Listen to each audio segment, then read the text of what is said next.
As I mentioned earlier, Charlie Grimes is not only our moderator tonight, but Charlie has been a frequent panelist, and he is the chairman of the Prince William Conservation Alliance, which focuses on watershed protection, conservation, natural areas, and smart growth in a rapidly suburbanizing county.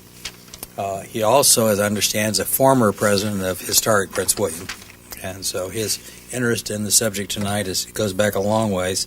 He spent 30 years with the Department of the Interior, working as a National Park Service ranger in Missouri, manager of easements on the Rogue, Wild, and Scenic River in Oregon, followed by 25 years in headquarters jobs as a budget analyst, information technology policy lead, manager of internet-based outreach, and project leader for an electronic government project, recreation.gov. And I gather from that was enough, and he's gone on to other things. He's currently teaching Virginia geography classes at George Mason University, is the author of Virginia Places website, www.virginiaplaces.org. Finally, if there's any doubt about Charlie's interest and expertise on the subject of tonight's discussion, he wants you to know that there is a burial plot in which he has a long-standing interest, that of Lucy Ludwell Grimes. Ms. Grimes is buried at Leesylvania State Park, and family lore says that she is the lowland beauty who caught George Washington's attention, but she spurned him in order to marry Henry Lee II. But that's part of Charlie's rich heritage as a 10th generation Virginian. So if I could ask Charlie and the panelists to come forward and take their places and behind their name tags, and we'll get on with the program. Thank you.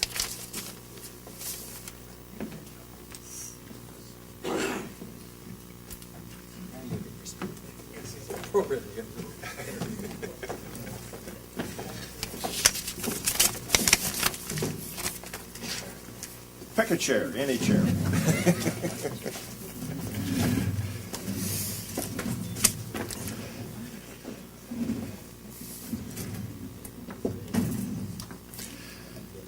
So let me introduce our speakers tonight. Thank you for the opportunity to moderate this discussion and stimulate, perhaps in part. We have a series of speakers, each of whom gets 8 minutes to speak, and then the hook comes out. The magical trick is right in front of you. Jim O'Connor is holding up the measuring stick. You don't need to check your watch or your cell phone. Halfway through, you'll get a sign, then you'll get another sign when it's 2 minutes, and then you get 30 seconds, and then the cone of silence will descend upon you. So the challenge is say what you got to say, but say it in 8 minutes. Then we'll have questions at the end. We'll invite our participants here to ask questions. And I encourage you to ask your question of a particular person on the panel if there's some particular focus for your question. If not, toss the softball out there and we'll see who swings at it. And we'll invite the panelists to respond, and then other panelists will be encouraged to chime in and add your perspective and your understanding to perhaps elaborate a little upon the initial question so we all go away with a better understanding of the issue that we're exploring here tonight. So let me start off by introducing our speakers, and then we'll make a magical process to select who's going to go in which order. So first here on my left, you can see Bill Olson, who's currently the chair of the Cemetery Committee of the Prince William County Historical Commission, and he is, as he describes it, the outgoing president of Historic Prince William, but he hasn't gone out yet. His other memberships, he's on the Fairfax County Cemetery Preservation Association. We used to own Fairfax County, so he's going to claim credit there. He's a trustee for the Virginia Conference Methodist Historical Society, and he's a member of the board of the Old Brunswick Circuit Foundation, Old Brunswick being down by the North Carolina border. His recent activities have been related to recruiting adult volunteers to restore neglected cemeteries. Additionally, Bill mentors Eagle Scouts, or Eagle Scout candidates, and he's processed about 30 of them in the last 2 years, planning and executing cemetery restorations. To Bill's left is Marty Noe, who represents the Coles Magisterial District on the Prince William Board of County Supervisors. He's in his third term, having been elected initially in November of 2003, re-elected in 2007, re-elected in 2011. He's also been chosen by his colleagues on the board to serve as vice chair for the calendar year 2007 and again for 2012. And prior to serving as a supervisor, he was an elected member of the Prince William Soil and Water Conservation District for 2002-2003. Marty serves on a number of local, regional, and state-level boards and committees, including the Northern Virginia Regional Commission, the statewide steering committee for the Virginia Adopts Campaign for 1,000 Kids.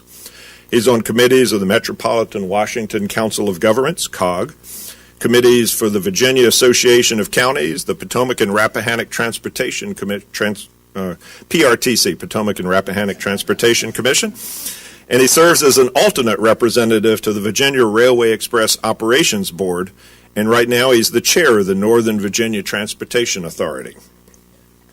On his left is Don Wilson, who, to his regret, comes from Indiana. I'm sure it's been a problem for you throughout your career here in Prince William County. He has his BA from Ball State University, made famous by a comedian at 11 o'clock, a master's in library science from Indiana University. And he's been in charge of our local history and genealogy department since 1979 at the Prince William Public Library System. An extraordinary resource since 1979. He's currently the library liaison to the Prince William County Historical Commission, board member of Historic Prince William and the Manassas Historic Resources Board, and the wizard of all things one needs to know about Prince William County. His avocational interests include genealogy, archaeology, and community theater. So, to his left is Julie Langen. Do I pronounce that correctly? All right, I win one. She's now the acting director and the State Historic Preservation Officer, the SHPO, with the Virginia Department of Historic Resources, and that's the state agency tasked with administering a variety of state and federal preservation programs throughout the Commonwealth. You've been serving that since late November, right? Okay. She's an experienced historic preservation professional and nonprofit administrator. She's previously held leadership positions with both regional and local preservation nonprofits and 2 state historic preservation offices, Virginia and Arkansas. She's twice worked at the Department of Historic Resources, most recently served as deputy director, and before she came back to Virginia in 2008, she worked for nonprofits in Cleveland, Ohio. And for the 10 years prior to her move to Cleveland, she held several positions with the Virginia Department of Historic and Preservation, and she taught historic preservation at the University of Mary Washington College back then, and the Virginia Commonwealth University. Mrs. Langen has an MA in architectural history from the University of Virginia and an undergraduate degree in art history from Wheaton College. So you've never rooted for a winning football team, have you? And our final speaker, sitting on the far left, is Joanna Wilson Green. She's currently serving as the Easements and Stewardship Archaeologist for the Virginia Department of Historic Resources, so both of them have come up from Richmond. It's a position she's held for the past 5 years. Her primary role is archaeologist for the department's land conservation program, but she also serves as staff to the state archaeologist, Mike Barber, and she assists the public with archaeological issues in and around the Richmond area, and she's the point of contact for the burial permitting process. She served previously as staff archaeologist within the Department of Historic Resources Office of Review and Compliance and has worked for the West Virginia and the Wyoming State Historic Preservation Offices. She holds a bachelor's degree in anthropology from the University of Wyoming and a master's degree in anthropology with an emphasis in the identification and analysis of human skeletal remains from the University of Texas, Knoxville. Body Farm, right? Okay. You've been made famous by a Virginia author. Yeah. So, have you all negotiated amongst yourselves who wants to speak first? I think we'll we'll probably go in the same order that they were initially announced. Okay, so let's do that. So we will start with Julie Langdon is the initial announcement, and we'll let her be our first speaker. You've got 8 minutes. Watch out for Jim in front of you.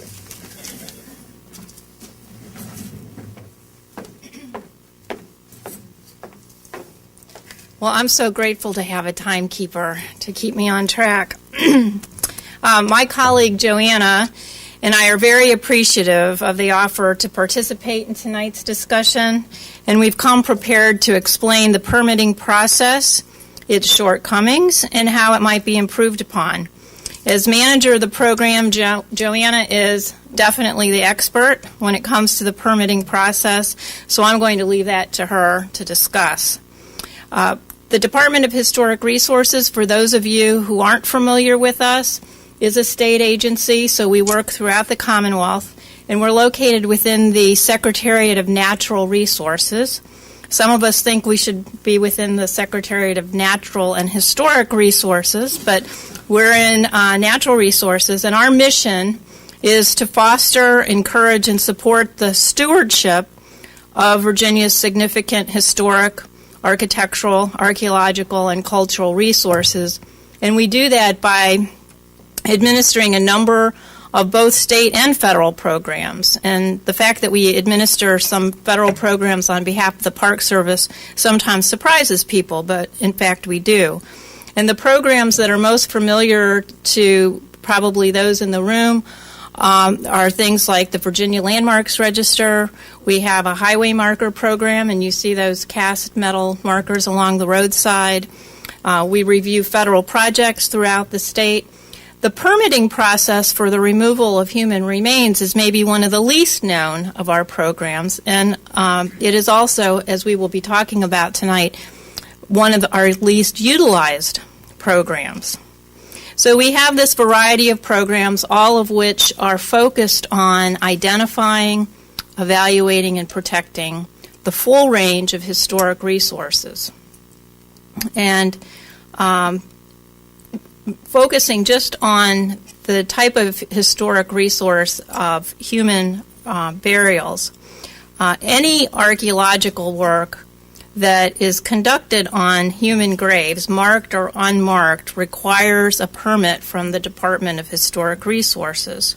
However, as we're going to be talking about more this evening, the majority of removals do not involve an archaeologist. So all the time throughout the Commonwealth, there are human remains being removed without the involvement of a professional archaeologist. For all intents and purposes, and in the majority of cases, DHR's permitting process is voluntary. So it is up to the person, the property owner, who's wanting to relocate the human remains. Are they going to go about it by going through our permitting process, or instead, are they going to go the option of going to the circuit court and getting a permit through the circuit court? Well, the purpose of the burial permit regulations that we administer is to bring archaeology into the process. We can't require people do that, and that often surprises people. When an owner chooses the circuit court option, the Department of Historic Resources is not consulted, and we have no role to play in that process. And in talking this through with Joanna this week, I asked her, well, how many times do you remember that someone's been referred to us by the circuit court? And her answer was she couldn't remember that happening. So it's really a situation where we don't even know how many permits are being issued to the circuit court process. We don't typically we're not consulted. All we know is how many times somebody is coming to us requesting a permit. And those numbers are a little shocking, and I hadn't focused on them until thinking about tonight's discussion. We know for a fact that the majority of burials that are removed are not coming through our permitting process, and we know that because we've only had 75 permit requests since 1991. So if you do the math, that averages less than 6 permit requests per year. And these facts are of serious concern to us, as the potential for unmarked cemeteries is incredibly high. And if you think about the history of Virginia and how it was settled and developed, and the fact that it was largely an agrarian society, we know there's a preponderance of family cemeteries throughout the state. We know that many of them are unmarked, and they're not in formally designated areas that are easy to identify. We don't even know where a lot of them are located. We don't have a good survey of where they are. And if discovered at all, it's sometimes at the final moment when development is already underway. We, as the State Preservation Agency, certainly understand that some of you may, with very good cause, feel a bit dissatisfied with the process for the removal of human remains. And there are a few things that we'd like you to consider, as we do, when thinking about the situation and how to improve upon it. For us, the first choice is always to leave burials in place and to not have them removed. But Virginia is a state where the rights of property owners are respected, and what an owner can or cannot do often is what prevails. For us as an agency working with individual property owners and also with local governments, we see it as a balancing act between preservation in place and respecting the rights of property owners. This is really, as we've been discussing before tonight's program, the situation in Prince William is one that's, really a combination of good news and bad. The good news is that Prince William, as a county, is way ahead of many other Virginia counties. And you are in select company to have a staff archaeologist. You have an active preservation organization, a really active historical society, and you have a situation that we're focused on tonight where the choice was made to go through our permitting process. The recent experience has exposed the inadequacies of the current requirements, especially when it comes to notification. And so in this case, even though the applicant followed the process, it has become clear that the existing legislation and local requirements failed to adequately inform the community. So Joanna and I are here tonight to listen and learn. We are hopeful that we can formulate a plan to either address some of these inadequacies through legislation, and I understand some has already been introduced, and perhaps more will be in this General Assembly session. And we also have the opportunity to solve these problems through regulation, and we're committed to looking at our regulations and looking for how they might be improved. And as we do that, we're going to want the assistance and the input from people like you. So thank you very much.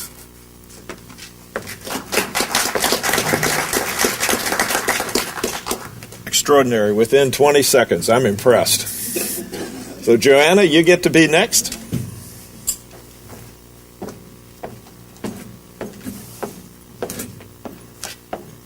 Good evening, and thank you very much for the opportunity to meet everybody and to sit and talk with you all tonight. It's been a while coming, and I'm looking forward to having a chance to speak to people directly rather than through email or through other means of communication. So thank you again for giving us the chance to do that.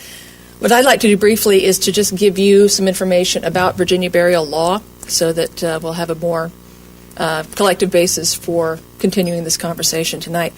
Currently, the Code of Virginia allows for the exhumation, reinterment of buried human remains at the request of 3 different entities. The first would be a municipality, which has the right to condemn a graveyard if they find that the land that graveyard occupies is needed for a local or for public use pursuant to a local charter or statute.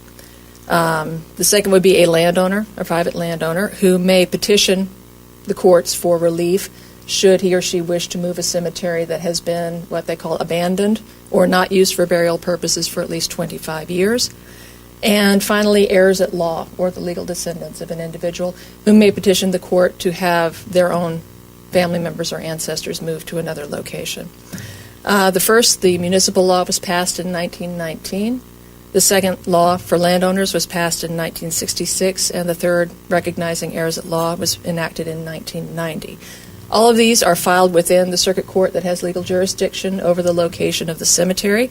The court itself has the right to determine whether or not a public notice must be published. Sometimes they don't. Sometimes they do. But again, that right lies with the court itself. And the courts do determine that any individual expressing an interest in the proceedings is considered an interested party for the purposes of the petition. But again, you need to know that the removal is being considered before you can express your interest and be included in the process. So again, we've got a communication gap there that needs to be filled. Should the court decide to issue the permit, then the recovery is taken care of by funeral home professionals. The Department of Historic Resources, as Julie pointed out, is considered a consulting party in instances involving historic cemeteries, but we've yet to actually be contacted by a court in that regard. I did want to make note of the fact that there's a serious time discrepancy between the enactment of these three situations. Like I said, in 1919, the courts recognized that municipalities, that towns and cities, need to expand to serve their citizens, and that cemeteries may essentially be in the way of these expansive plans. And almost over a century ago, they granted the right for municipalities to relocate cemeteries in order to serve the public. It took another 50 years for the courts to recognize private landowners' rights in the same way, and another 24 for them to recognize that people's descendants had a right to be involved in this process. So even at the state and legislative level, it's been a very long learning process, and the curve is still going. We're still learning and we're still changing, but I thought I'd point out that it's been a long one. We've been working on this for a very long time. These laws were written with textbook cemeteries in mind, the kinds with inscribed headstones over every grave and walls or fences marking their boundaries, the sort of thing that when someone says a cemetery immediately pops into your mind. Well, as the folks in this room know, the vast majority of the older cemeteries in Virginia don't meet that requirement. Either they don't have fences or walls, or the ones that they did have are gone.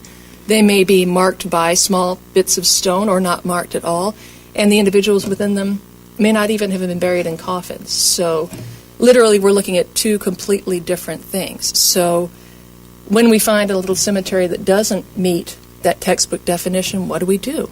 And in 1989, the General Assembly recognized that there are cemeteries in Virginia that are considered unmarked, meaning there's no stone over the gravesite that tells us who this person was.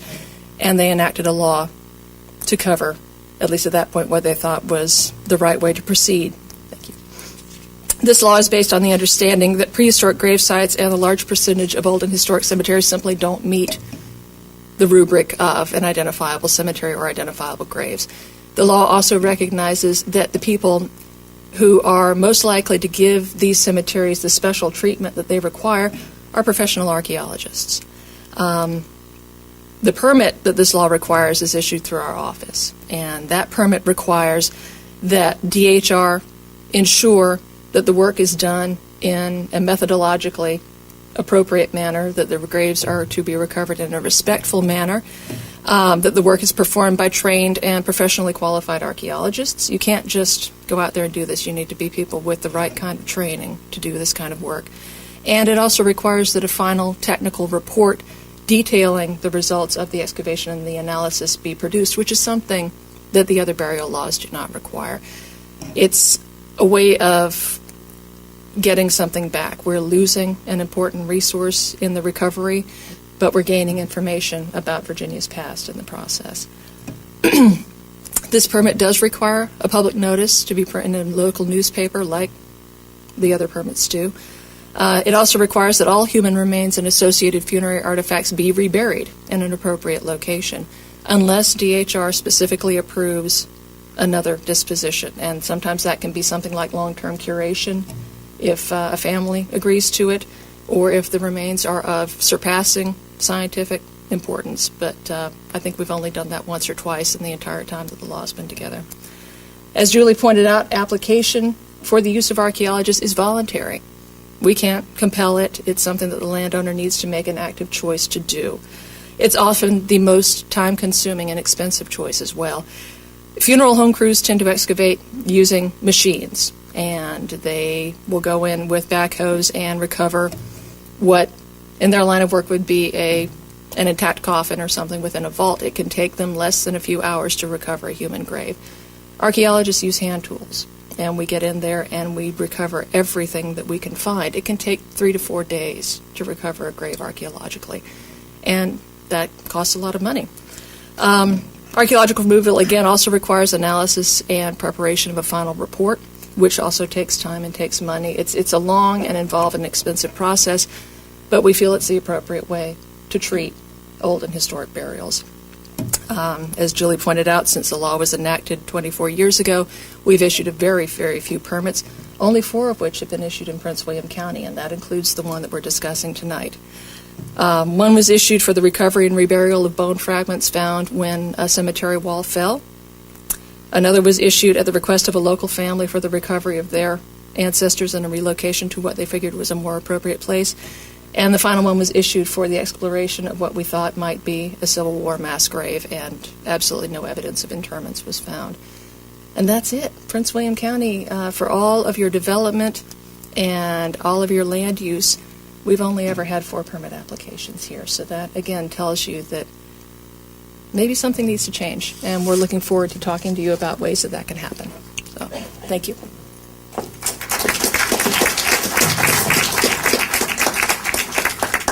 Supervisor Noe?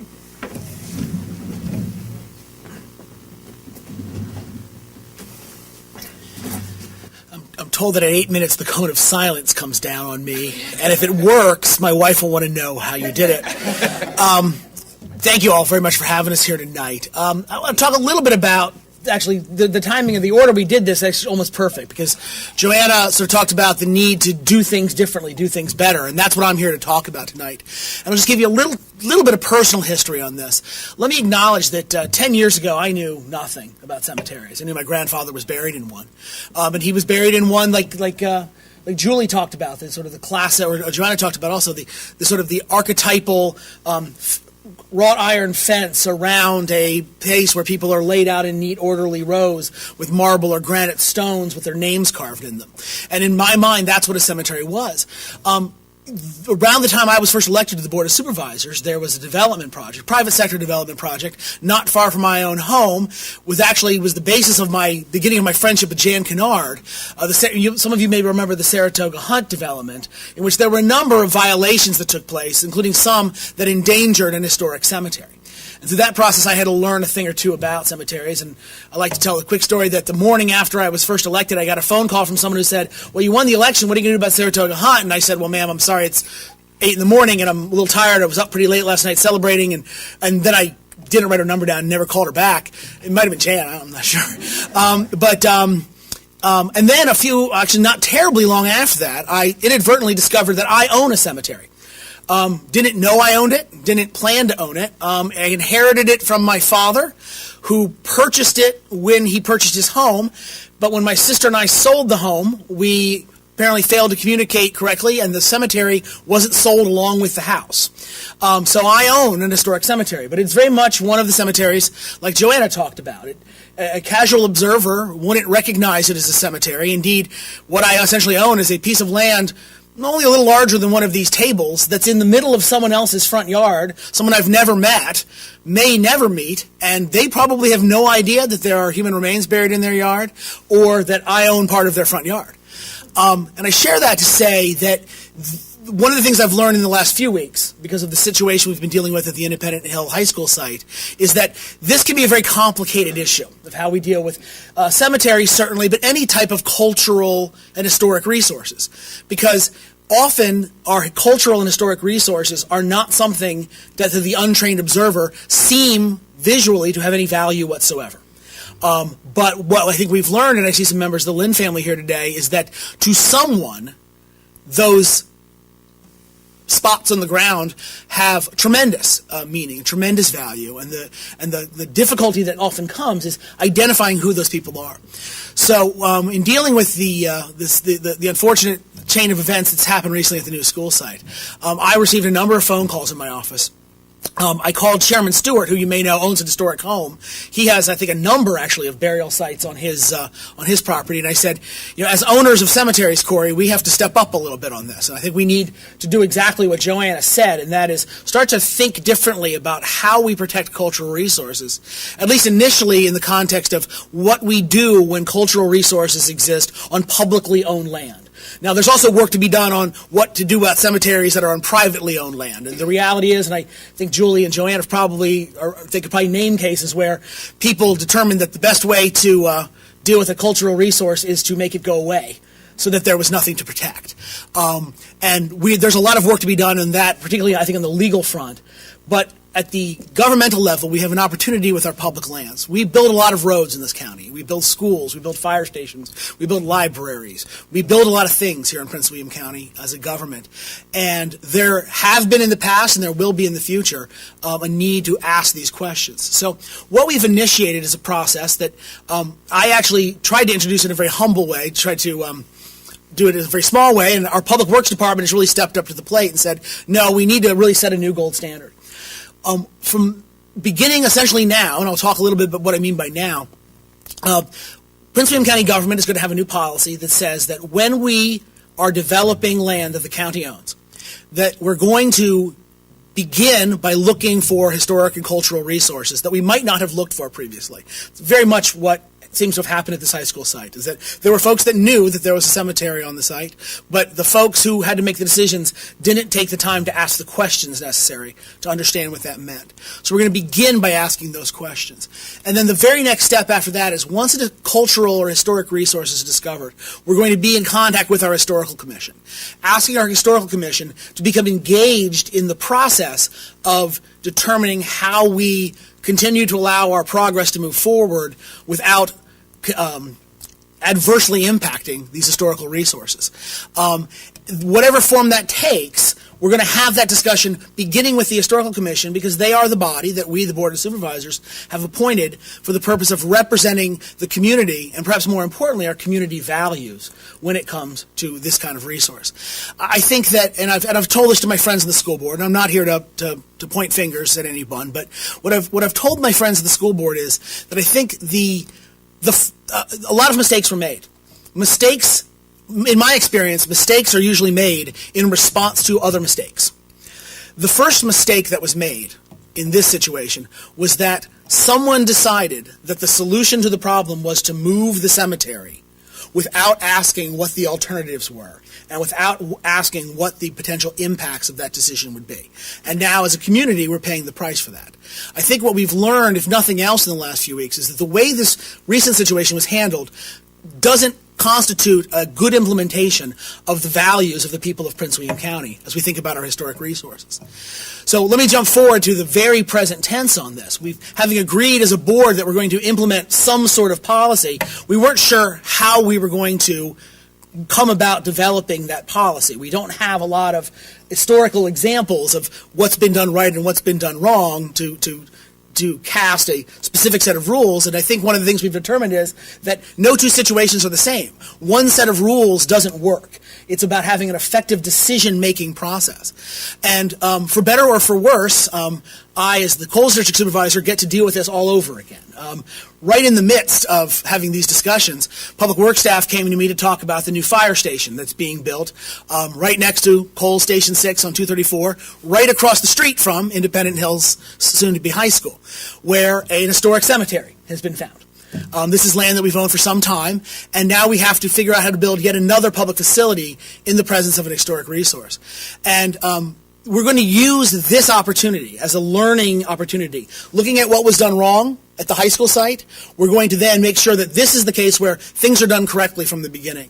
Decisions aren't made until after enough information has been gathered to make a responsible decision, and making sure that the right level of community input is acquired before those decisions are made. Now, what is the right level of community input? We're not sure yet. And once again, it'll probably have to be done on a case-by-case basis. But we've already begun implementing the policy of starting with our Historical Commission. Back in December, I was in front of the Commission talking about some of the initiatives we want to put in place. And we're already trying to figure out what do we need to know about this cemetery in order to make the right kind of decisions? And I think 3 seconds left, so I'm going to go ahead and end. Thanks, Jim.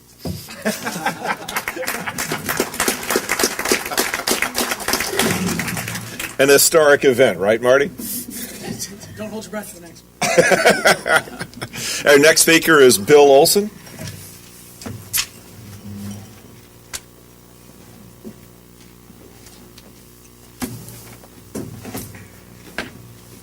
Good evening. My remarks tonight are related to the specific case that Supervisor Noe has just discussed, one that was widely reported in the news and resulted in the suggested title for this meeting, that is, Can You Rest in Peace in Prince William County?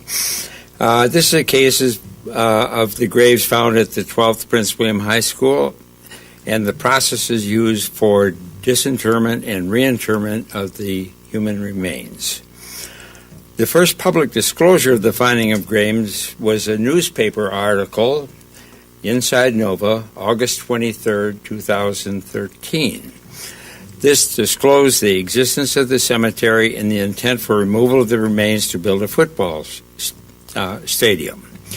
As a person interested in cemetery preservation, I went to my usual sources to determine if there was a known cemetery as the grounds as described. I went to one of the first persons, was Ron Turner, who was our expert in cemeteries in Prince William County.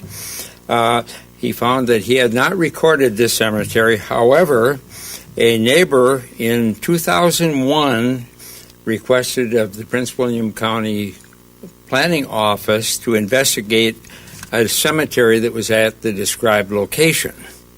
Ron attempted to record the cemetery, however, he found that there was dense vegetation that prevented him from finding the cemetery.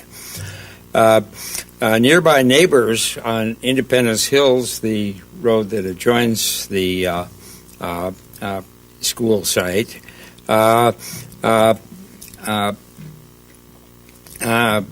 confirmed knowledge of the cemetery and even had encounters with surveyors in 2008 who came across the cemetery when cutting through the vegetation to get transit lines through this.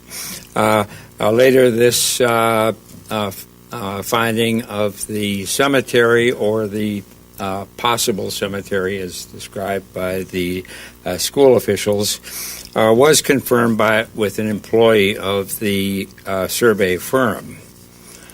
On September 3rd, I visited the cemetery as a guest of the county archaeologist Justin Patton.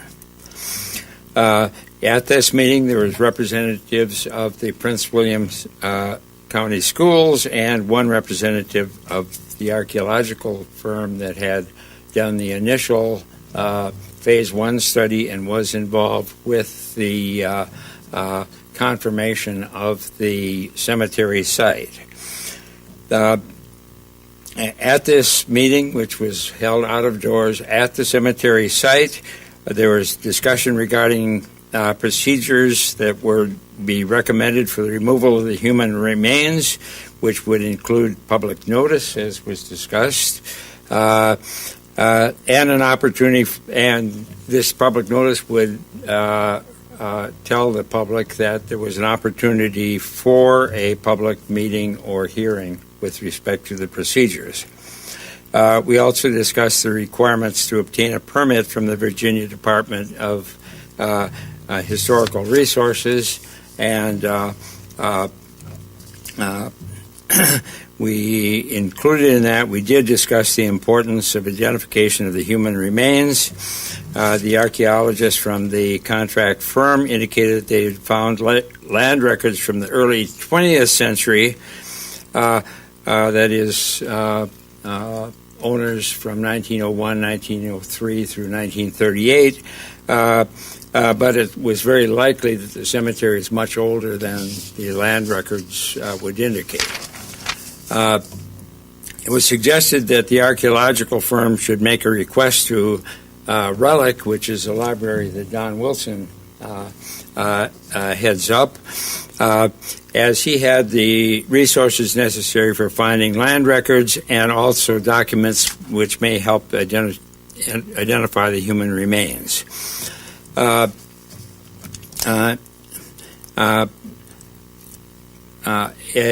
From then on, from September 3rd through November 8th, communications with the Prince William County Schools and or their archaeologists ceased. November 8th, it was disclosed that disinterment would begin the following Monday, which was a Veterans Day. So we had a weekend between the time of the announcement that the disinterment was planned, and at that time we found that there had been a public notice in which no one had responded. We weren't aware of the public notice. It was in the Washington Post in the legal section, which you may notice is the extra small print part of the paper with multiple pages of legal notices. I did make FOI attempt request to the Prince William County Schools, which did not result in any useful information. And we found out that finding information was complicated by the extensive use of outside consultants in the operation of the program. The consultants are not do not have to operate under FOI rules, and there was very little that they could release from the school itself. They said that in order to get the records that I would want, it would require them to obtain a forensic IT specialist to examine as many as 6 computers to get the records. So we did go to DHR and made some requests for information, which were very rapidly forthcoming. We did get the Phase 1 archaeological report of August 2008. We did receive the early communications with Virginia DHR in 2012 having to do with the Corps of Engineers, and the did provide them with the archaeological report. We did receive the application for removal of the human remains, and that we did get the subsequent communications from the archaeological firm on behalf of Prince William County in order to confirm that there were no responses to the public notice, nor there was any attempt to identify the remains. It was agreed that the procedures that were used by Prince William County School were legal and fulfilled the requirements of the current requirements. There were certain members of the legislature that did attend some of the early meetings after the initiation of the disinterment. They did suggest legislation which is now being processed by the legislative services down in Richmond, essentially to correct those issues that we had regarding public notification and adequate detail regarding the descriptions to identification of those interred and their kins and the rights of descendants. Thank you.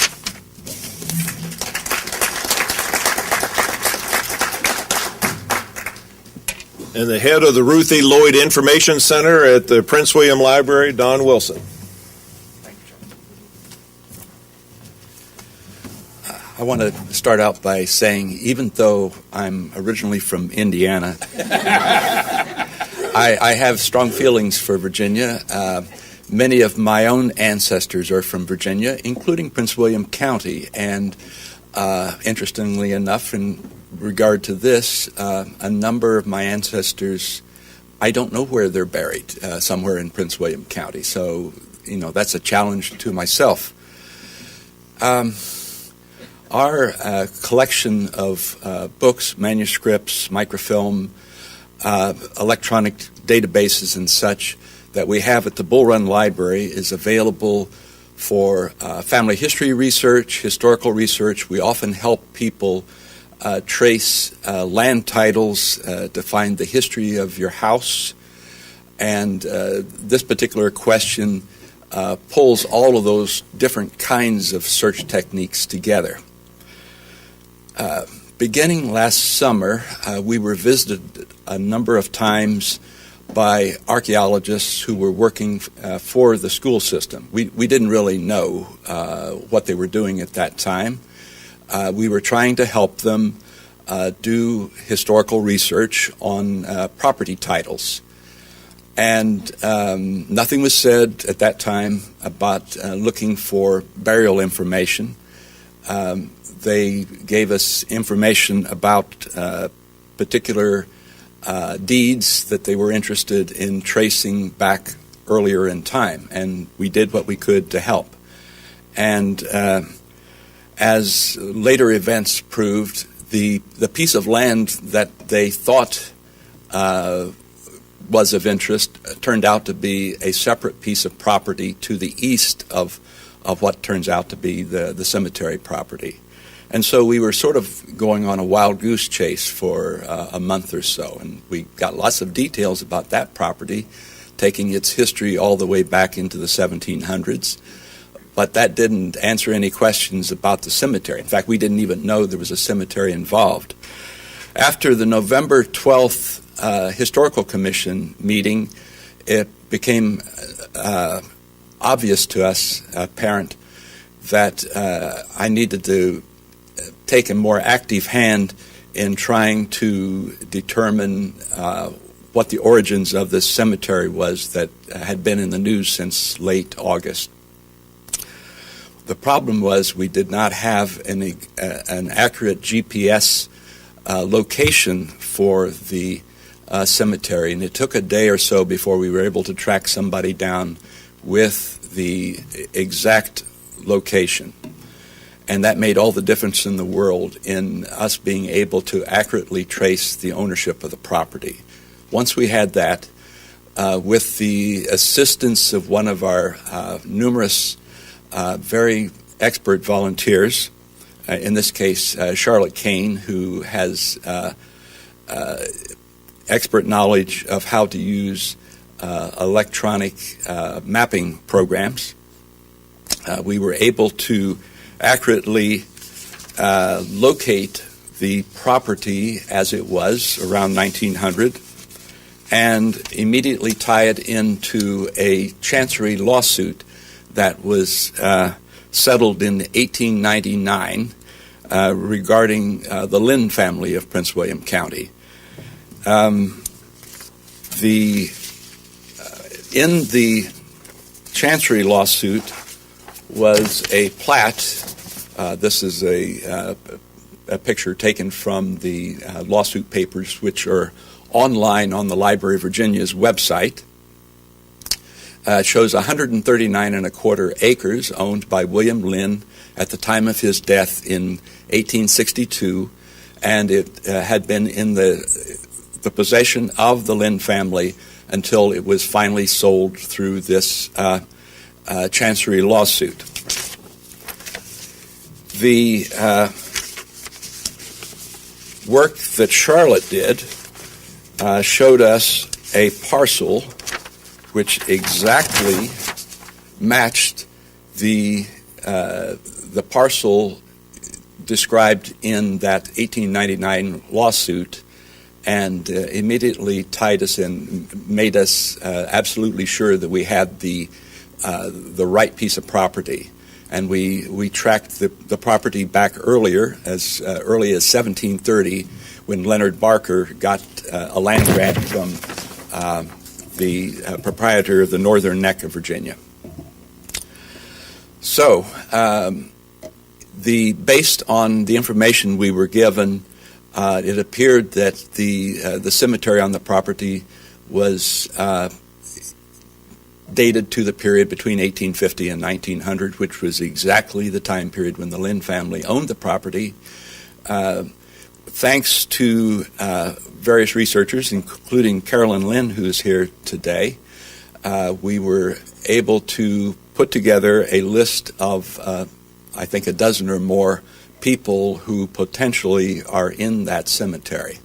And then finally, an obituary was found in 1899 for Cordelia Lynn, who was the widow of William Lynn.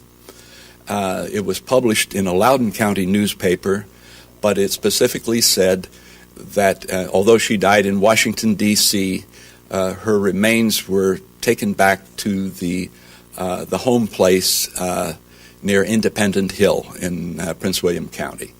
And I don't know, what more we can say to prove that she must be buried on that property, and that appears to be the cemetery on that property. Thank you for your time.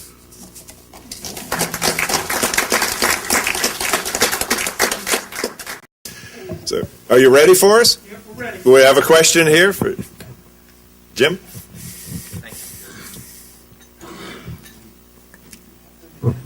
Thank you, Denny. Jim Young, Potomac District. Little preface, and Don, Bill, you may be aware of this. I'm or what was until recently a troop committee chairman for a local Boy Scout troop, and a few years back one of our scouts approached us to do a cemetery cleanup as his Eagle project. Turns out, and of course, as part of that process, you're required to get all the necessary permissions from the people who own the property. Well, the problem was, even though we were pretty sure this cemetery was part of a Presbyterian church, and you may know what I'm referring to now, Marty, I think you were there when they dedicated it last summer, the plaque, we could not find out who owned this property. The local presbytery wouldn't take responsibility for it, and to this day I don't think ownership has actually been established over that. Isn't the biggest problem in dealing with these issues the fact that there are so many cemeteries out there where ownership and responsibility can't really be established? Yes.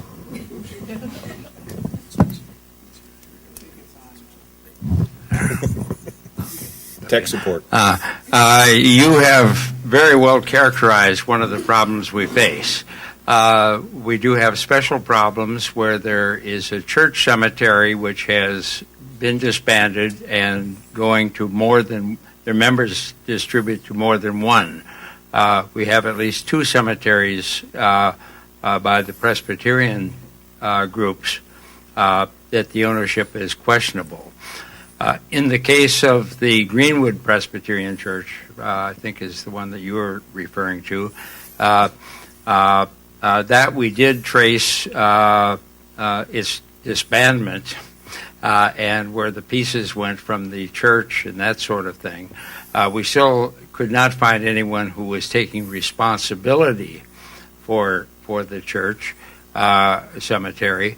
The first Eagle Scout program was actually run by an Eagle Scout from the nearby Presbyterian Church, and I'm not sure how they established authority for going in, but they did go in. Very seldom do we have any objection to actually a cleanup of a cemetery. It's a matter of knowing who properly should be asked for permission to do the cemetery. Just by way of information, I would also note that when we visited it for the dedication a few months ago, people have been buried there. Remains had been interred there as recently as in the last 20 years. So clearly somebody knew about it, and in living memory. I mean, I can understand if a cemetery has been fallen into disuse over 150 or 100 years, but since I've lived in this county, someone had been buried there. That is correct. There are some relatively recent burials. The cemetery, however, had fallen into complete vandalism. All of the tombstones had been turned over. There had been many years without any clearing of vegetation, so it was even impossible to see that it was a cemetery from Delaney Road, the nearby road. So one of the big projects was to actually remove enough vegetation so you could see into the cemetery. So the reasonable future past there had not been burials, but there was, as I said, 20, 25 years ago, there were burials there. So, would other members of the panel like to speak to this? On a related note, I wanted to let folks know that although there are several laws on the books pertaining to the treatment of cemeteries and human burials, there is no law requiring that a property owner take care of a cemetery. That is completely left up to the discretion of the person who owns the land. There are provisions for adjacent landowners to sue the property owner and require them to take care of the cemetery if it is lowering their property values.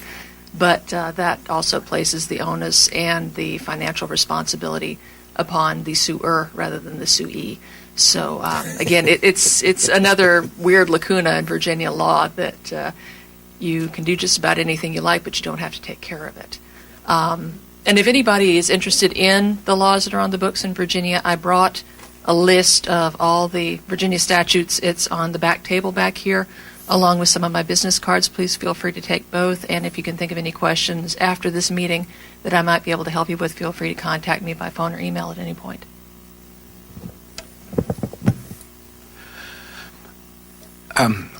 Our collection has records of approximately 500 cemeteries in Prince William County, and we don't have legal reservation information for most of them. Many times when we're asked to help find out about a cemetery, we trace the land title back, hoping that there will be a mention someplace in the deed as to the cemetery being reserved at a particular time and reserved for a particular purpose, or telling who the resulting owner of the cemetery is. If there is no reservation of the cemetery, then theoretically it doesn't exist, or the owner may not. If it is recognized as a cemetery, the owner may not take responsibility of it, whether or not it is reserved. It's a confusing situation, and oftentimes when we find a reference to a reservation of the cemetery, the next question is, well, who does that mean is responsible for it? And we say, well, it appears to be the family is responsible for the cemetery, and then you have to track down the members of the family to have anything done beyond that. And Don, for the cemeteries that we know where they are, where would somebody find that information? Well, we have a number of notebooks where we've collected all the information that's been presented to us, but most of the basic information, including GPS coordinates for the cemeteries, was collected by Ron Turner and other volunteers helping him, and they're on his website, which is www.pwcvirginia.com. So if you see a cemetery in front of a giant grocery store at Virginia Gateway and you want to know about it, go to that website and you can get the details. Of course, you have to know the name of the cemetery to be able to look it up. Otherwise, you'll have to go through 500 listings. So, Linda, did you have a question? Yes. Let's get the microphone for you. Yeah. Sorry. Linda Silverstrand from the Woodbridge Magisterial District. I have a question at the end of this information, and I think I'll direct it to you, Marty. In the early 90s, the Port Potomac was going to be built, and I saw flags and looked like the removal of graves. And I asked Hilda Barg at that time, because she was my supervisor, about this, and she said she was going to try to find out, and I kept on a email questioning and about this and what was going to happen to the bodies that had been interred there. And the outcome of that was that she never told me anything. I don't know how much she researched or how much she knew and didn't tell me. That is an unknown to me. When the final owner that decided to build Port Potomac, because K. Fritz was in there and another owner, it's in our history books that the cemetery was a slave cemetery. It's in the Prince William history books that we give out as, or sell for souvenirs. And I don't understand how that it could be plowed under. It would have been one of those 3-story ones, if they had cleared all the land. Well, they just cleared all the land. There was also a big hole that Mr. It's either Jacobson or Jacoby. I'm not remembering without looking at an old letter. He told me that was a hole from during the Civil War that somebody had exploded a shell, and that's what, like a cannonball. And I can't understand why, if he knew that as a developer, how did our county allow those things to be destroyed? And what can we do? That's one of the main reasons I'm here tonight, is how can we stop this from happening? The question you ended with is a great question. How? But I think what Julie and Joanna kind of touched on is one of the challenges we have. I think you said this. You were dealing with this with Port Potomac in 1990. Yeah, in 90.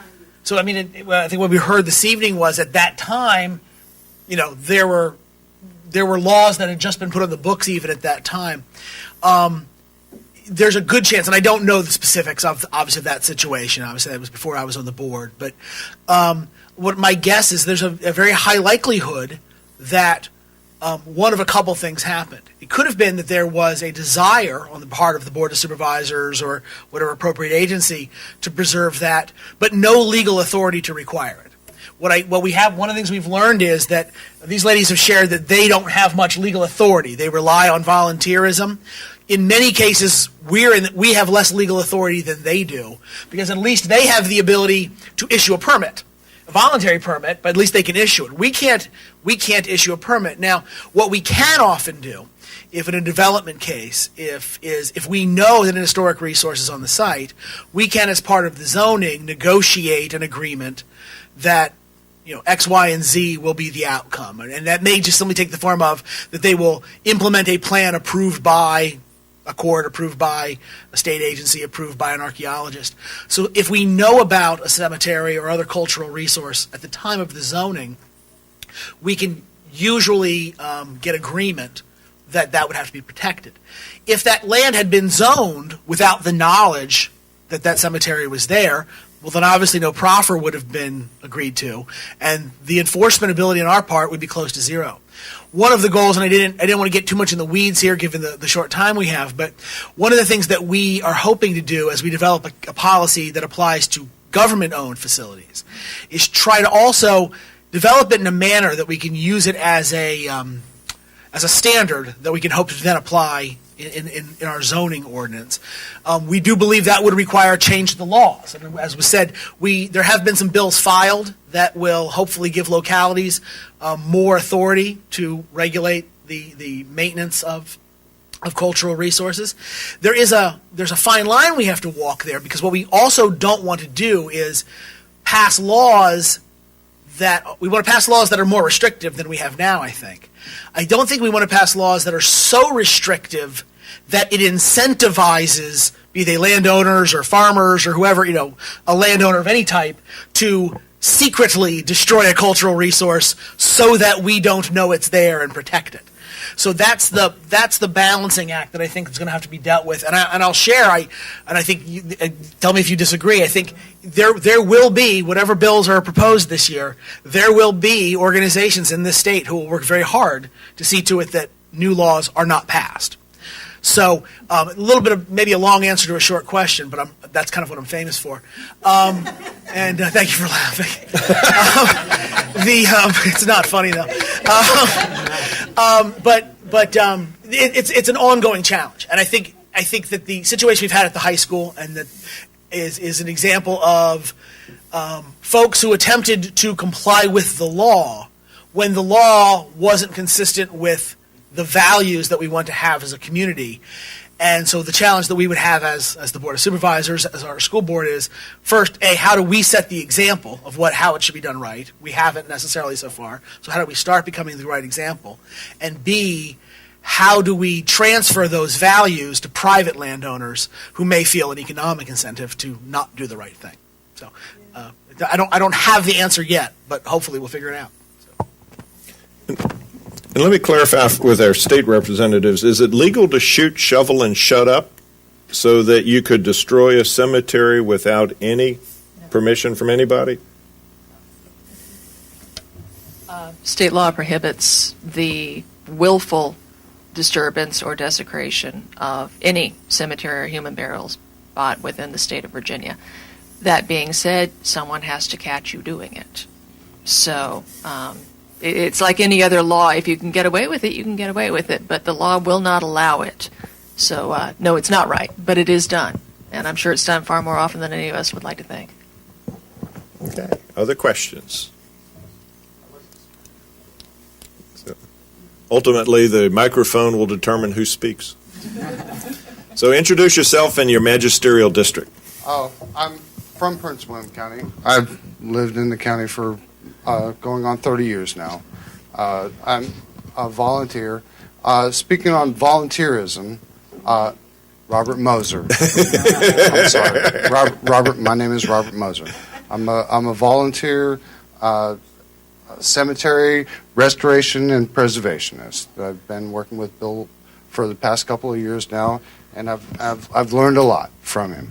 And I know tonight we're here discussing a topic that has more of a legislative aspect, the law, but there are aspects of the situation that are pertinent all throughout time.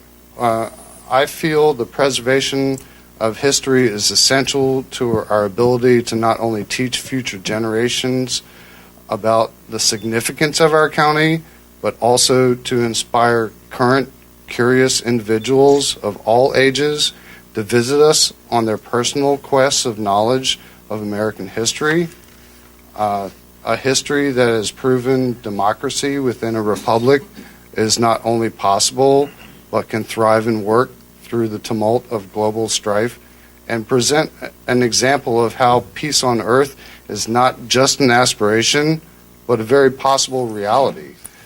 And life on earth is fleeting to us all. We're talking about graves and cemeteries now. So we're going to pressure you to ask the question of these folks here. I'm sorry. Yeah. Well, the question. How can they expand their understanding? What it is okay. I'll tell you. The question is. I gotta sift through my cards now. I've lost track. It's sad when the accomplishments of life become forgotten, and when they slip through the cracks, for whatever reason, it's our responsibility to mend those cracks and provide a solution. So let me maybe help you out here a bit then. What is the value of cemeteries? Why do we treat cemeteries as a valuable asset? It's the link between the generation that preceded us and our ability to teach that to the future generations. And Julie, if I can put you on the spot here, from a historical and an archaeological perspective, why do we protect cemeteries? Boy, that's a tough question. We were talking over dinner about why some people don't respect them the way they did in years past, and I couldn't answer that question either. Joanna, who is an archaeologist, could share with all of us what can be learned from burials better than I can, but I don't think that's what motivates most people to preserve them and protect them. Most of us aren't savvy enough or educated enough to know the kinds of scientific information that they contain. But I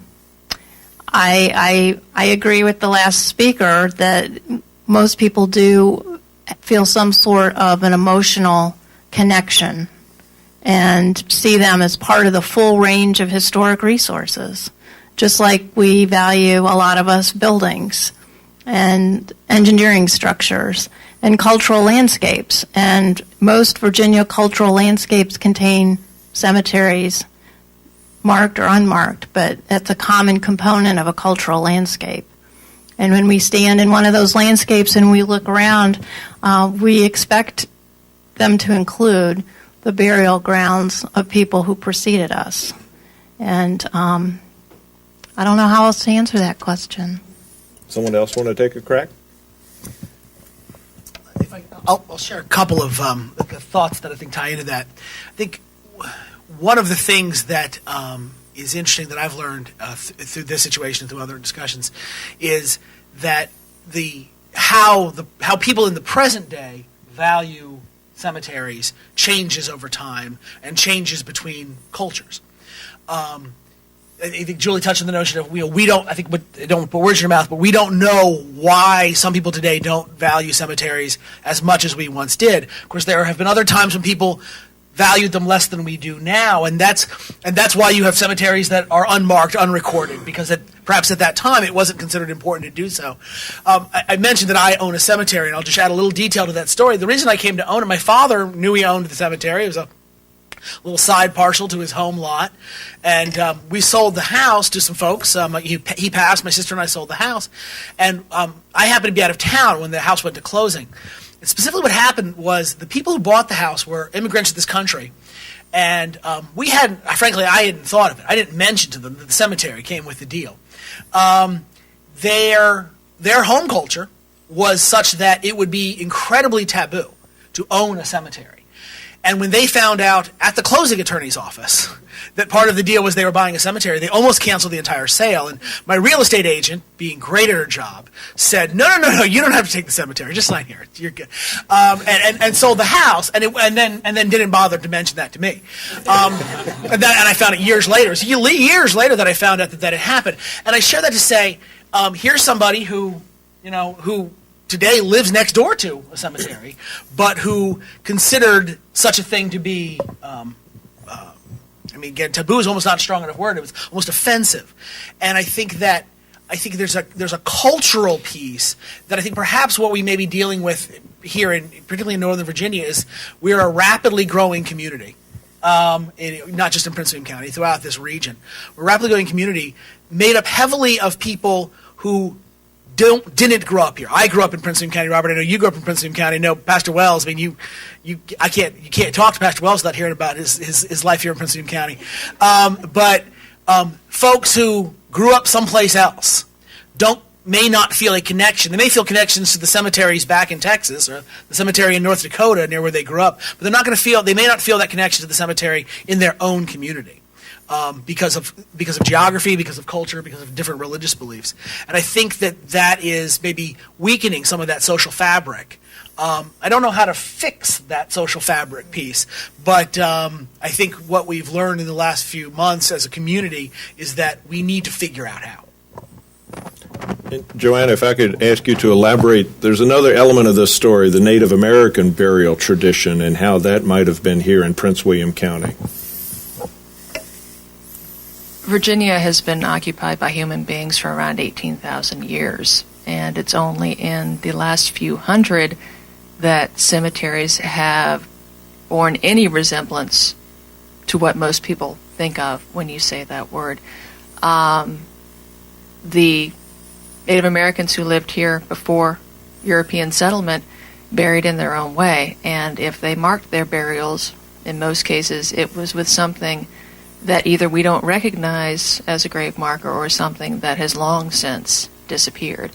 So whenever, again, you're looking at one of these cultural landscapes, especially one that's near permanent water or on high ground in a certain area, be assured that there's probably more graves there than you can possibly imagine, because we've got this overwhelmingly rich human prehistory in Virginia. And when you think about 18,000 years, that's a lot of death and a lot of burial. And I think to the earlier point that folks were making, above and beyond their historic significance and their scientific potential and all the things that we can think of objectively, I think cemeteries resonate with people in a way that no other resource does, because they not only give us a tangible link to those who came before, but they remind us of where we're all going.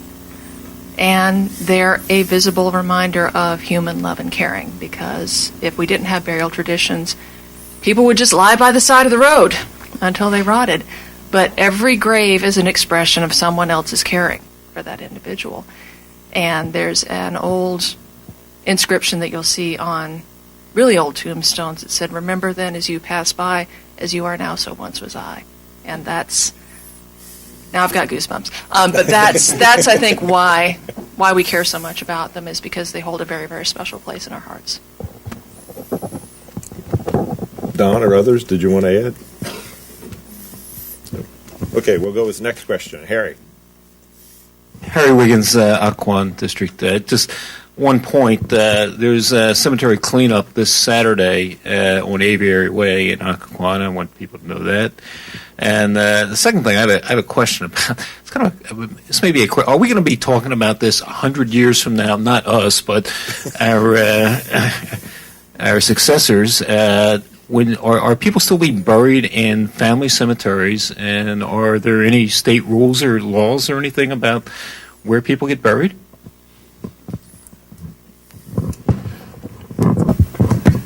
Actual burial is the province of the departments of health in every county. So they're the ones who decide how you can be buried and in what kind of container, and whether or not embalming is required and that sort of thing.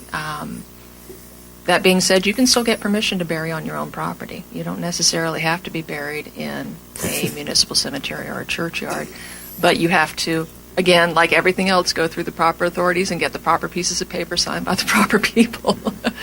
I think we're seeing a move these days away from the recent trend of almost hermetically sealing human beings in these large ornate coffins and then putting them in much larger concrete vaults, and apparently trying to preserve them in their intact state forever and ever, amen, toward a what they're calling green burial now, which is avoiding embalming and burying in biodegradable containers. And I think we're cycling away from the need to preserve and protect and avoid the idea of the natural progression of things, and back toward the idea that death and burial are essentially returning to the earth. So I'm seeing that trend becoming more and more prevalent. But I think people will still be buried on the home place. I think that it's a Virginia tradition, and it'll most likely continue. Yeah. Got two over here. Hold on a second. We'll get the microphone so that the video can record your voice. Clanch McQuigg, Occoquan. This is an open question to all of you. What do you think would be the possibility of getting the law changed that if there is a cemetery on your site, that the cemetery and 50 feet around it are marked non-taxable by the county, which would be a very nice economic incentive for people to preserve cemeteries on their sites rather than trying to get them all moved or destroyed. So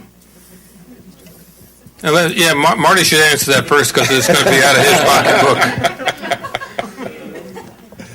pocketbook. What are the chances of getting that bill passed? Was that the question? Or that law passed? The General Assembly files 6,000 bills a year, and about 40 of them get signed into law. Maybe 50. But I think I referenced this earlier, and I don't want to claim to be an expert on the legislative process or on what the right policy would be. I think that I know that there are folks in this state, some of them with a lot of influence, who would be against the idea of requiring more mandated protections or government-controlled incentives on such things. So I think that there's a lot of value in looking at something like that. The likelihood of it becoming law, it's hard to say, is my instinct.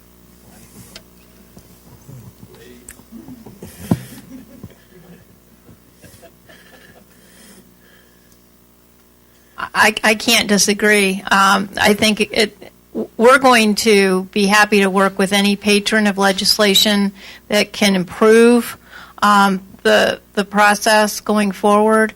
The chances of us all being successful, I can't predict, but I think that if it's requiring too much or it's too restrictive, it's going to diminish the chances of success.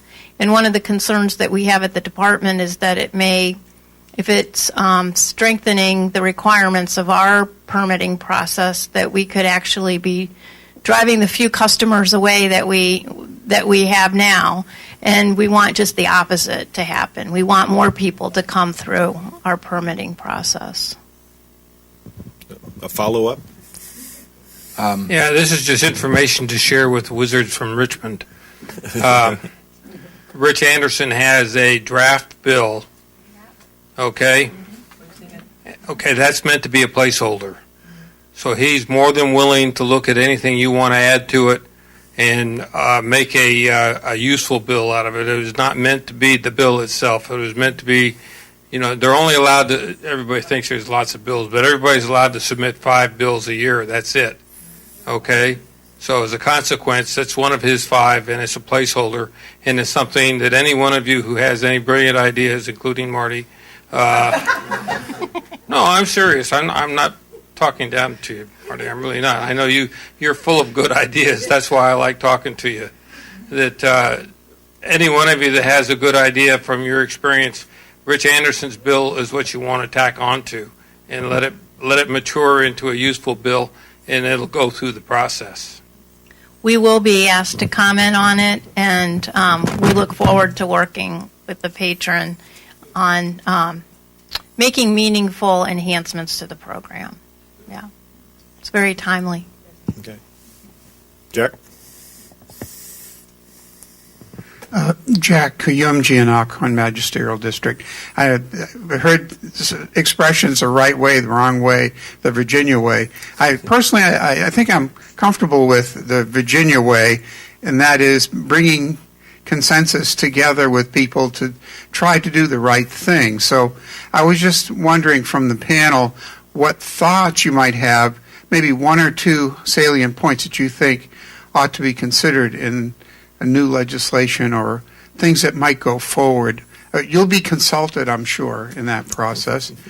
But I was just wondering if you were willing to share 1 or 2 thoughts regarding things that you think are most salient for us to be sensitized to.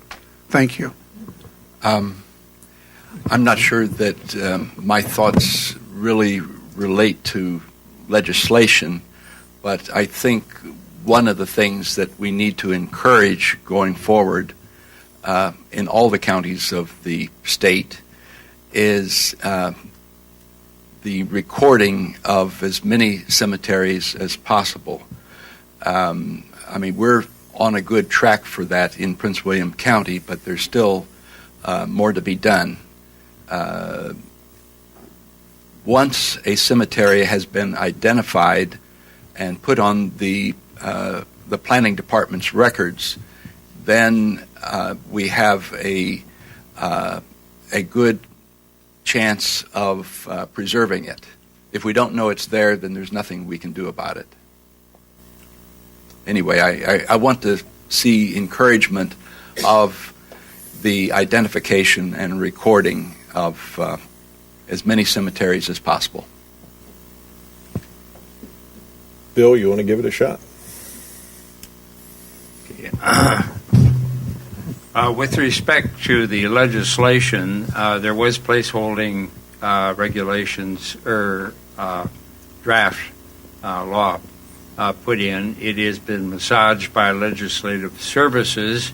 It came out last Friday with a replacement of the placeholder. It had quite a few problems with it. I circulated it among all the 3 county cemetery organizations in Northern Virginia counties.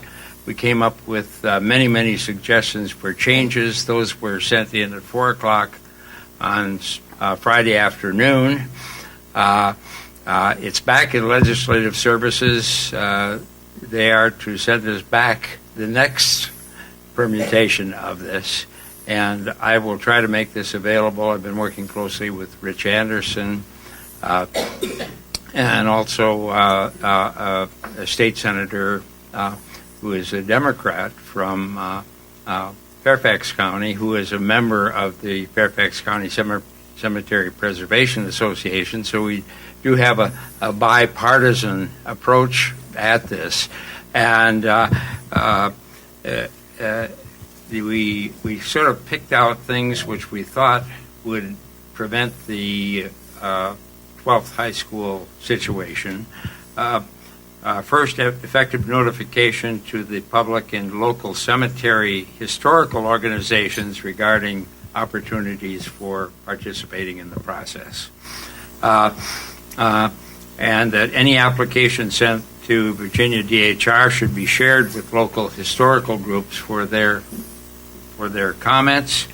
The application to DHR should include a detailed description of attempts to determine identification of those who are interred in their kin, and provisions for involvement of the circuit court in those cases where court orders are required. And the other issue that we have been trying to instill would be some standard for need for disinterment of cemeteries. In the case of the 12th school site, they indicated there really wasn't room for making any change, and then later it was somewhat modified to say that to make a change would require $6 to $10 million to make a change on their plans. So, but I think it has to be shown what attempt there is to avoid the disinterment of people, what alternatives were considered, and why all of the alternatives were exhausted.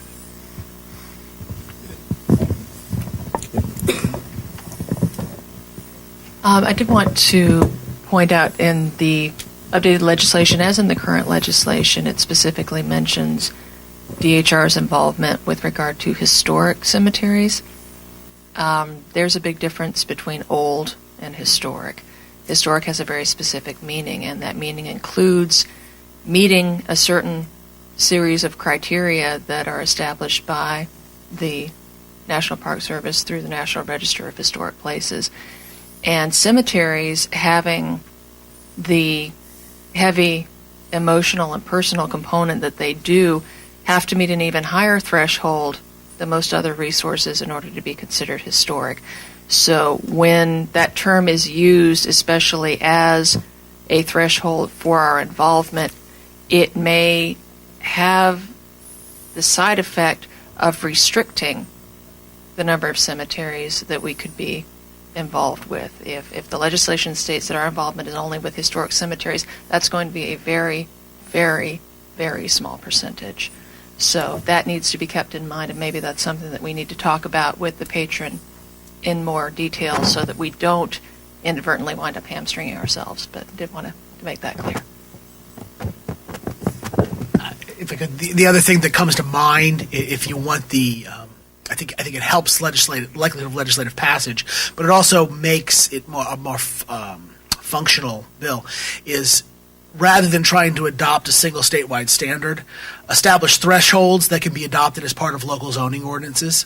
Because the reality is, I think the way that the community would feel about this and the way that boards of supervisors would make development decisions and such is going to be affected very differently in an urbanizing region like Northern Virginia versus a very agricultural community. And I think what we've just been talked about in this group, I spent a lot of my life talking about we talk sometimes about the two Virginias. There's not just two Virginias, there's 20 Virginias. And what works in the coal mining country doesn't always work well in farm country, and works in farm country doesn't work well in the mountains, and works in the mountains doesn't work well in Northern Virginia sometimes. So establishing broad thresholds of localities must do at least this and may do up to this, whatever those thresholds are, and then give us the ability to put them in our zoning ordinance, which also takes away this other issue that we run into as a Dillon Rural state a lot of, where I get phone calls and it's a great source of frustration. When I get the phone call, I want you to do something about this, and I'd say, I want me to do something about it too. I'm not the permit issuing body, or I'm not, we run into it with the Board of Supervisors versus School Board, County Transportation versus VDOT. This is another area where giving localities the ability to enforce the rule allows us to react more quickly than a state agency ever can because of that being in place. Okay. Other questions?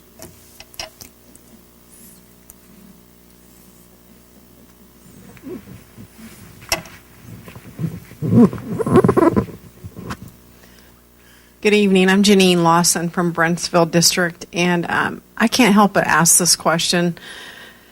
The Bi-County Parkway, a proposed road that's been a very controversial proposal in the county, and if the current alignment goes through,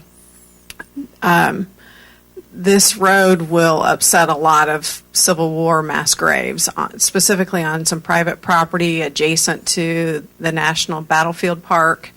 So for Julie and Joanna, how can you give us assurance that if indeed the road, like I said, does go through, right now it's just a proposal, how can we be assured that those graves will be properly handled? And would that be at the state level because it's a state road, or can you give us some insight on that?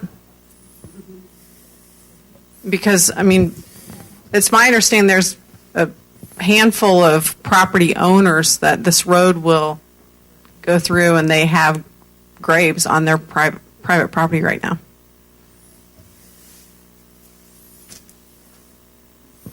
Together, maybe Joanne and I can address that. I'm not familiar with where in the project area you might be thinking about, so I can't address specific pieces of property that you might be concerned about.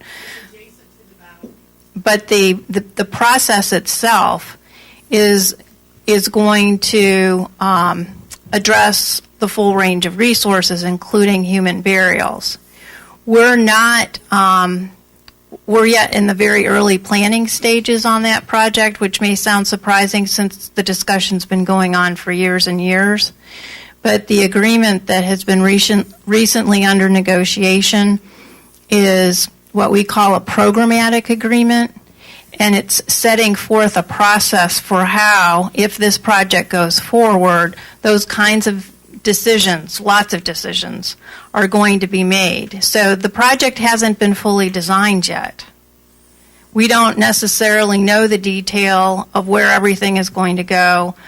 We know there's probably going to be an interchange, but we don't know exactly how it'll be handled, how it'll be designed, how high it will be. There are a lot of details that have yet to be worked out. And so this agreement is different than a lot of other agreements where more is known. This is more of a planning agreement about how are we going to make these final decisions if the project goes forward. But the process is going to require that human remains be treated respectfully. That's absolutely going to be part of it. So if I understand you correctly, there's a possibility that the graves won't even be affected by? I don't know if they will or they won't, because I don't know where they are in relationship to any part of the project.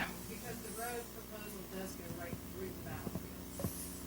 Yeah, it does. Yeah, parts of that, true, they do. Okay. Any other questions? Joanna may want to add something to that. The federal process that's guiding the formation of this absolutely massive agreement document that Julie's talking about does involve and require archaeological intervention, both during the process of selecting the final alternative and when the final alternative has been chosen. That archaeological process would involve the identification of anything of archaeological interest up to and including Civil War graves. If those are found to be within the preferred alternative and that alternative cannot be redesigned to avoid, because avoidance is always the way we start, then that would go through archaeological recovery, as would any sort of grave found within the resource area there. This would not be a funeral home situation. It would be subject to recovery by professional archaeologists under strict conditions. So again, we would start in working with VDOT and Federal Highways with, can we find a way to go around it? And sometimes it's just not possible, especially when you're working with a highway project that costs millions and millions and millions of dollars. But it's been known to happen. Maybe we can go around it. If we can't go around it, then we get the archaeologists to go out there, and under, again, strict supervision and strict conditions, they would recover all of the human remains and everything associated with them, and then work with the community to find a respectful place for them to be reinterred. So It's a very different set of requirements, different set of expectations than what we've been talking about for most of this discussion tonight, because there is federal regulation that involves us in the first place in reviewing what a federal agency, in this case FHWA, is proposing to do or build. So they're apples and oranges, but there's actually more, the bar is a lot higher when it comes to human remains. And the permitting process for a project like this, it's not optional, it's not voluntary that they come through our permitting process. It's a requirement, and they have to use trained archaeologists. And we are involved in reviewing their scope of work and reviewing what they produce in the way of a final report. And we're very involved all the way through. But going back to what I said earlier in my response, we aren't there yet as far as the level of detail about how the project would be built and what its impact would be on individual resources. We don't know that yet. There's so much more work that needs to be done. We're at our 9:30 witching hour, and so I'll invite if anyone on the panel wants to make a concluding remark. Are you there? Is it safe? I just want to say thank you.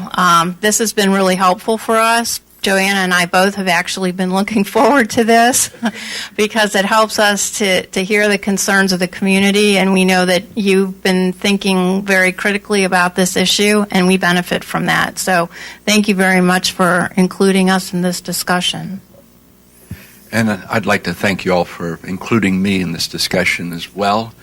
And I want to encourage any of you who does have a question about a particular piece of land, a cemetery, a family, get in touch with us, and we will be happy to work with you in trying to collect and evaluate the information that's available. Thank you. Don't pass up the opportunity. A wise man once said nothing.